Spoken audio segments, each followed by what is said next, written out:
मिस्र और कूफा से आए हुए चंद शरपसंद मुनाफिकीन ने मदीनातुर रसूल सल्लल्लाहु अलैहि वसल्लम में शहीद मजलूम सैयदना उस्मान रजी अल्लाह तआला अन्हु के घर का घेराव कर रखा था। मैंने यहाँ लफ्ज़ मुनाफिकीन और शरपसंद ख़ास तौर पर लिखे हैं क्योंकि सैयदुल अंबिया सल्लल्लाहु अलैहि वसल्लम की इस बारे में वाज़े अहादीस मौजूद हैं जो अस्मा और रिजाल के माहिरीन के मुताबिक हसन सही का दर्जा रखती हैं। पहली हदीस यूं है, हज़रत मरा बिन काब बयान करते हैं कि मैंने रसूलुल्लाह सल्लल्लाहु अलैहि वसल्लम से सुना, आप सल्लल्लाहु अलैहि वसल्लम ने फितनों का जिक्र किया और करीब होने का इरशाद फरमाया। इतने में एक आदमी गुजरा, उसने एक कपड़ा लपेट रखा था। आप सल्लल्लाहु अलैहि वसल्लम ने फरमाया, ये शख्स उस फितने के दिन हिदायत पर होगा। मैं उनकी तरफ गया, देखा वो उस्मान बिन अफ़ान हैं। मैंने उनका चेहरा आप सल्लल्लाहु अलैहि वसल्लम की तरफ फेर कर अर्ज किया, ये वो आदमी हैं। आप सल्लल्लाहु अलैहि वसल्लम ने फरमाया, हाँ।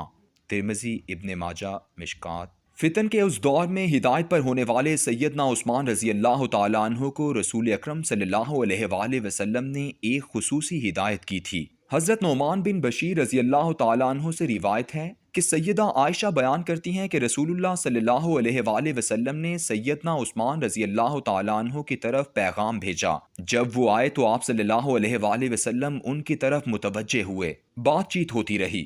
आखिर में आप सल्लल्लाहु अलैहि वसल्लम ने उनके कंधे पर हाथ मारकर फरमाया, उस्मान, उम्मीद है अनकरीब अल्लाह ताला तुमको एक कमीज पहनाएगा। अगर मुनाफिकीन तुमसे उस कमीज के उतारने का मुतालबा करें तो मुझे मिलने तक उस कमीज को ना उतारना।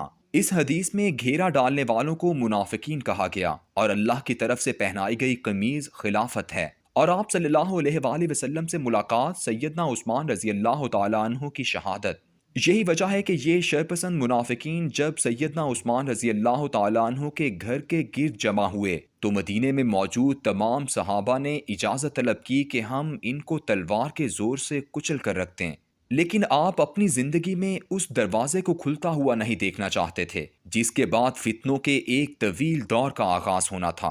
आपने सैयदना अली इब्ने तालिब रजी अल्लाह तआला अन्हु को अपना नुमाइंदा बनाकर भेजा। उन्होंने बागियों के हर इल्ज़ाम का जवाब देकर उन्हें लाजवाब कर दिया। और जब मुहासिरा सख्त हुआ तो सैयदना हसन बिन अली रजी अल्लाह तआला अन्हु उन चंद लोगों में से थे जो हज़रत उस्मान रजी अल्लाह तआला अन्हु की हिफाजत के लिए उनके घर पर रहते थे।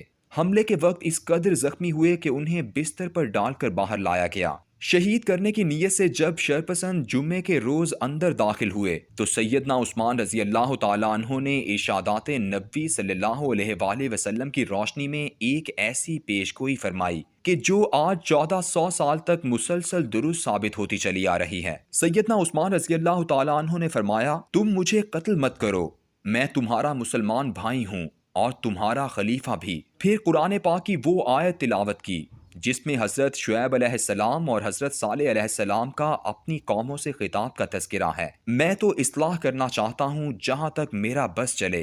हूद। उसके बाद पेशगोई करते हुए कहा, लेकिन अगर तुमने मुझे कत्ल कर दिया तो फिर आइंदा तुम कभी भी एक जमात के तौर पर इकट्ठे नहीं हो सकोगे, ना कभी एक झंडे तले मुत्तहिद होकर लड़ोगे और ना ही एक साथ माले गनीमत आपस में तकसीम करोगे। उसके बाद कहा, तुम मेरे लिए नहीं बल्कि इस उम्मत के लिए मुझे कत्ल मत करो, क्योंकि मैं जानता हूं कि मेरे बाद तुम एक उम्मत की हैसियत से कभी इकट्ठे नहीं रह सकोगे। सैयदना उस्मान रजी अल्लाह तआला अन्हु की पेशगोई के पूरे होने का आगाज उनकी शहादत के फौरन बाद ही हो गया। सूफिया के चारों सिलसिलों की अहम कड़ी मशहूर ताबी हजरत हसन बसरी रहमतुल्लाह अलैह उस वक्त एक तालिब इल्म की हैसियत से मदीने में मौजूद थे। वो फरमाते हैं कि सच कहा था हजरत उस्मान रजी अल्लाह तआला अन्हु ने। उनके बाद अगरचा हम इकट्ठे नमाजें भी अदा करते थे लेकिन हमारे दिल एक दूसरे से जुदा ही थे। हजरत उस्मान रजी अल्लाह तआला अन्हु की शहादत के बाद हर आने वाले साल में इस उम्मत ने इफ्तिराक, गिरोहबंदी और इख्तिलाफ ही देखा है।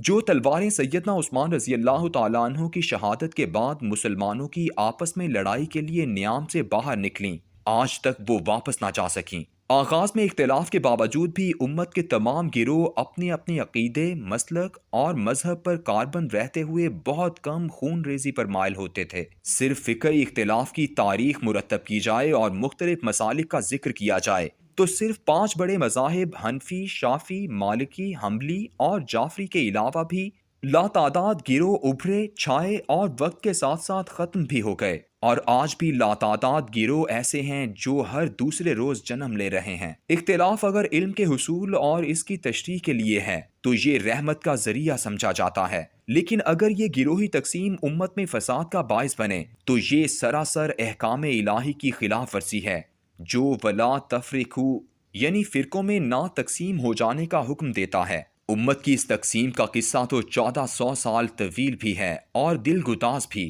لیکن گزشتہ ایک صدی تو یقیناً اسی دور فتن کی صدی ہے، جس کے بارے میں سید الانبیاء صلی اللہ علیہ وآلہ وسلم نے آگاہ کرنے اور متنبع کرنے کے لیے کم از کم 2500 احادیث ارشاد فرمائیں۔ ان میں سے ایک حدیث ایسی ہے جس میں گزشتہ سال کے کورونا کی تمام علامات کا تذکرہ موجود ہے، اور اسی حدیث میں واقعات کے تسلسل سے پتہ چلتا ہے کہ ہم اگلے سال بھی جن مرحلوں میں داخل ہونے والے ہیں وہ مزید سخت اور پرفتن ہوں گے۔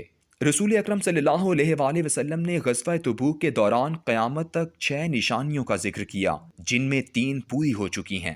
رسول اکرم صلی اللہ علیہ وآلہ وسلم کا دنیا سے رخصت ہونا، بیت المقدس کی فتح، اور ایک ایسی موت کی لہر جو اس طرح پھیلے گی جیسے بکریوں میں طاعون پھیلتا ہے۔ آپ صلی اللہ علیہ وآلہ وسلم نے 3 کا ذکر کرنے کے بعد فرمایا، ایک فتنہ ایسا ظاہر ہوگا جو عرب کے ہر گھر تک جا پہنچے گا، اور پھر اس کے بعد آپ صلی اللہ علیہ وآلہ وسلم نے تیسری عالمی جنگ کا بتایا۔ کیا امت نے اس حدیث اور متعلقہ دیگر احادیث کے علم سے کبھی خود کی اصلاح کرنے کی معمولی کوشش بھی کی؟ اس سوال کا جواب یہ ہے کہ ہرگز نہیں۔ گزشتہ سال کے عذاب کے دوران ہمارے رویے سے ایک اور بات کھل کر سامنے آئی ہے کہ شاید اگلے سالوں میں بھی ہماری باحیثیت امت شامت اعمال جاری رہے، ہمیں مزید سزا دی جائے۔ اس کی صرف اور صرف ایک ہی وجہ ہے، اور وہ یہ ہے کہ اس سال ہم نے اللہ کی اس واضح وارننگ والی وبا کے دوران سب سے کم اللہ سے رجوع کیا۔ اللہ نے باحیثیت امت مسلمہ ہم پر بہت رحم کیا، ہمیں بچائے رکھا، لیکن ہم نے بجائے اس کے حضور سرب سجود ہو کر شکر ادا کرنے اور اس سے اپنے گناہوں پر سرعام اجتماعی استغفار کرنے کے ہم مزید بدمست اور بے پرواہ ہو گئے۔